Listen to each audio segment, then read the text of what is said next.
আজ আমি ডিম দিয়ে খুবই সুন্দর মজাদার একটা রেসিপি তৈরি করতে চলেছি। তো এই রেসিপিটা তৈরি করলে ছোট বড় সবাই কিন্তু খুব খুশি হয়ে যাবে। তো তার জন্য কিন্তু এখানে আমি সবার প্রথমে ডিম সেদ্ধ করে নিয়েছি। তো আর ডিমগুলোকে কিন্তু আমি ছাড়িয়েও নিয়েছি, পরিষ্কার করে নিলাম। ডিমগুলো পরিষ্কার করে নেওয়ার পর ডিমের যে নিচের দিকটা যে আছে চওড়া দিকটা, তো সেখানটা কিন্তু আমি একটুখানি ছুরি দিয়ে কেটে নিয়েছি। কেটে নিয়ে কিন্তু এরকম যে স্টিক আছে, তো এরকম আমি তার মধ্যে খুবই আস্তে করে কিন্তু আমি ভেতরে দিয়ে দেব। দেখতেই পাচ্ছি ডিমের কিন্তু একদিকটা সরু, একদিকটা কিন্তু চওড়া দিক থাকে। তো চওড়া যে জায়গাটা আছে সেইখানটায় কিন্তু আমি এই স্টিকটা কিন্তু আস্তে করে কিন্তু আমি ভেতরে দিয়েছি, পুরো ভরে দেব। তারপরে কিন্তু এখানে আমি নিয়েছি কড়াতে কিছুটা তেল গরম করে তার মধ্যে আমি পেঁয়াজ আর টমেটো ভালো করে কিন্তু একটুখানি ভেজে নেব। আর এর মধ্যে দিয়ে দেবো আমি আদা রসুনের পেস্ট, নুন, হলুদ, জিরের গুঁড়ো, লঙ্কার গুঁড়ো, আর দিচ্ছি এখানে ধনে পাতা কুচি। তবে এখানে কিন্তু লঙ্কার গুঁড়ো বলতে কিন্তু আমি এখানে ধনে জিরের সাথে আমি একটুখানি লঙ্কা আমি বেটে নিয়েছিলাম, সেটাই কিন্তু দিয়েছি, যেটা আমার ঘরে আগের থেকে ছিল, তো সেটাই আমি এখানে দিয়েছি। আর আমি ডিমের সাথে কিন্তু কিছুটা আমি আলু সেদ্ধ করে নিয়েছিলাম, সেই আলুটা কিন্তু এখানে আমি সেই সেদ্ধ করা আলুটা এর মধ্যে আমি দিয়ে দিচ্ছি। দিয়ে ভালো করে কিন্তু মশলার সাথে আমি আলুটাকে ভেজে নেব।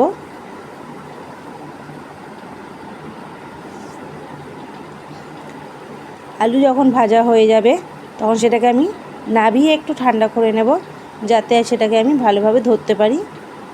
আর ডিমের যে আছে সেটা কিন্তু আমি একটুখানি ছুরি দিয়ে কিন্তু লম্বা করে কিন্তু কেটে নেব। তার আগে বন্ধুরা, তোমাদের কাছে আমার একটাই অনুরোধ যে বন্ধুরা তোমরা প্লিজ আমার পুরো ভিডিওটা দেখো, দেখে তোমরা লাইক শেয়ার কমেন্ট করো। নতুন যারা বন্ধু আছো তাদের কাছে অনুরোধ যে বন্ধু তোমরা প্লিজ আমার পুরো ভিডিওটা দেখো, দেখে তোমরা ছোট্ট একটা লাইক আর কমেন্ট করে আমার চ্যানেলটাকে সাবস্ক্রাইব করে আমার পাশে থেকো।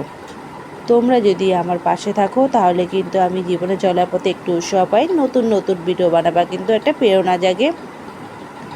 আর আমরা কিন্তু সবাই কিন্তু এখানে এসেছি একটা উদ্দেশ্য নিয়ে। তো তাহলে কিন্তু দেখবে আমরা একে অপরের সাথে থাকলে কিন্তু সেই উদ্দেশ্য কিন্তু আমরা সফল হতে পারবো। তাই বলছি, কেউ কারো হাত না ছেড়ে চলো আমরা একে অপরের হাত ধরে পথ চলি, তাহলে কিন্তু ঠিক আমরা আমাদের উদ্দেশ্যতে কিন্তু তাহলে আমরা সফল হব। আমরা কিন্তু সেই ওখানে কিন্তু পৌঁছতে পারবো। আমরা আমাদের উদ্দেশ্য কিন্তু ঠিক দেখবে একদিন পৌঁছবো। এইভাবে কিন্তু আমি আলুর যেটা আছে পুরটা কিন্তু ডিমের সাথে কিন্তু পুরোপুরি কভার করে দিলাম। আর ডিমটাকে আমি যে কেটেছিলাম পুরোপুরি কিন্তু দাবিয়ে কিন্তু কাটিনি, একটু হালকাভাবে কিন্তু আমি কেটেছি। কারণ এখনকার দিনে কিন্তু আগে শুধু কিছু কিছু মাছ আমরা জানতাম যে ভাজতে গেলে কিন্তু গায়ে তেল ছিটকে আসে, তো এখন কিন্তু সব কিছুই কিন্তু তেলে দিলে সেটা ছিটকায়। তো যার জন্য কিন্তু ডিমটাকে কিন্তু একটু কেটে দেওয়া হয়েছে। ডিমও কিন্তু দেখবে অনেক সময় তেলের মধ্যে দিলে কিন্তু তেল ছিটকে আসে, যার জন্য আমি একটু কেটে দিয়েছি। আর যাতে ভেতরে যাতে একটুনি এই আলুর যে মশলা যেটা আছে সেটা যাতে একটু ভেতরে যায়, তার জন্য সব কিছু পিক করেই কিন্তু আমি একটু কেটে দিয়েছি এখানটা। তোমরা চাইলে দিতেও পারো, নাও দিতে পারো।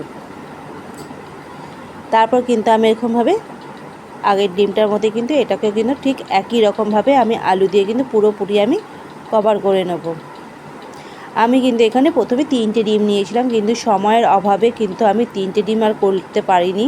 আমি এখানে 2খানা ডিম দিয়ে কিন্তু আমি করলাম রান্না। তোমাদেরকে আমি এর আগে কিন্তু বলেছি আমার যে কোনো ভিডিও তৈরি করতে হলে সেটা কিন্তু আমি রাত্রিবেলা করি, কাজের থেকে যখন আমি আসি তারপরে কিন্তু আমাকে ভিডিও তৈরি করতে হয়। তবে হ্যাঁ, কিছু কিছু ভিডিও কিন্তু আমি সকালবেলা বানিয়ে নিই, রান্না যখন করি কাজে যাওয়ার জন্য যে টিফিনটা করি, তো অনেক সময় কিন্তু সেটাও কিন্তু আমি করে নিই।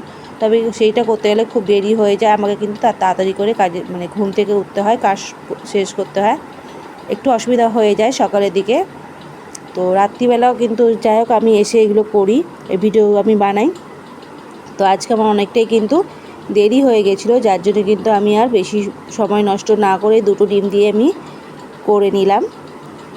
আর এখানে কিন্তু আমি একটা ময়দার মিশ্রণ তৈরি করে রেখেছিলাম। সামান্য পরিমাণে নুন আর একটু হলুদ দিয়ে আমি ময়দা কিন্তু গুলে নিয়েছিলাম।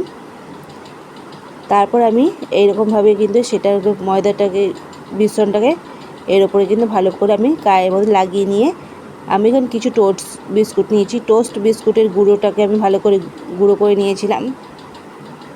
তারপর সেটার মধ্যে কিন্তু ভালো করে কিন্তু মাখিয়ে নেব চারিদিকে। এটাই কিন্তু আমি আরও একবার এই বিস্কুটের গুঁড়োটা আমি লাগিয়ে নেব। দুবার করে দিলে কিন্তু বেশ ক্রাঞ্চি হবে, খেতেও কিন্তু বেশ ভালো লাগবে। এই একবার করে নিলাম, এটাকে রেখে দেবো, আবার আরেকটা করে নেব। তারপর পরে আবার কিন্তু এইগুলোকে আমি আবার একই রকমভাবে কিন্তু করে নেব। ময়দার যে মিশ্রণ আছে তার মধ্যে আমি মিশ্রণটা লাগিয়ে এর গায়ে আবার আমি বিস্কুটের গুঁড়োটা আমি ভরে নেব। ঠিক একই রকমভাবে কিন্তু ময়দার মিশ্রণটা আমি লাগিয়ে কিন্তু আমি আবার করে নেব। তো আরেকটা যে ডিম ছিল সেটাকেও আমি একই রকমভাবে করে নিচ্ছি।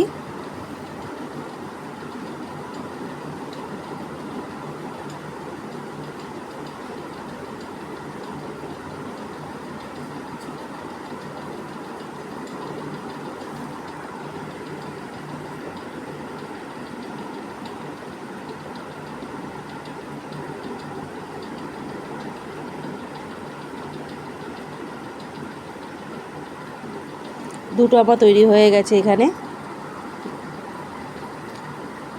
এগুলোকে কিন্তু আমি আরও একবার কিন্তু এই ময়দা মিশ্রণের মধ্যে লাগিয়ে আমি আবার বিস্কুটের গুঁড়ো ওপর দিয়ে কিন্তু দিয়ে দেব, যাতে একটু আবার ক্রাঞ্চি ভাবটা আসে, যার জন্য।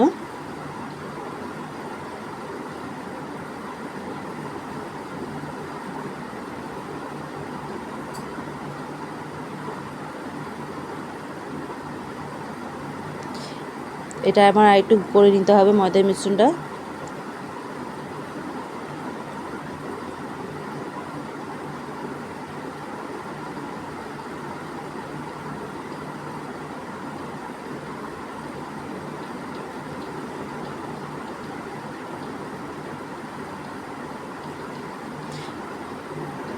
আবার কিন্তু আমি বিস্কুটের গুঁড়োটা এর ওপরে আমি দিয়ে দেব, যাতে ভালোভাবে যখন আমি তেলে যখন ভাজা করব তখন মানে ফ্রাই করব, যাতে ক্রাঞ্চি ভাবটা আসে। তো দুবার করে দিলে বেশ ক্রাঞ্চি হয়।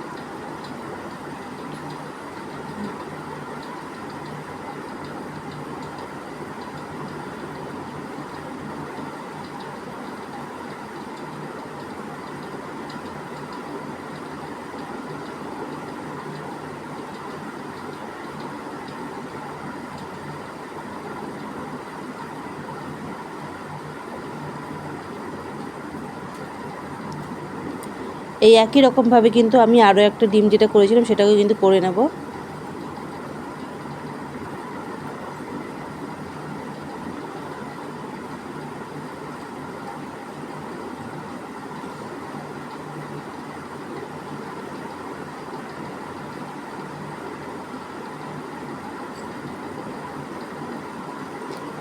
এবার একটা একটা করে কিন্তু আমি ভেজে নেব। তেলটা কিন্তু একদমই হালকা, আমি যখন গরম হয়েছে তখন আমি দিয়েছি, গ্যাসের ফ্লেমটা আমি কমিয়ে রেখেছি। আমি ওপর দিক দিয়ে কিন্তু তেল দিচ্ছি। তো এই আমার আজকে তৈরি হয়েছে এগ ললিপপ। তো এই এগ ললিপপ রেসিপি তোমাদের কীরকম লাগলো তোমরা কিন্তু অবশ্যই আমাকে জানাবে। তোমাদের কমেন্ট অপেক্ষা আমি রইলাম। আর আমার চ্যানেলটাকে ছোট্ট একটা লাইক আর সাবস্ক্রাইব করে আমার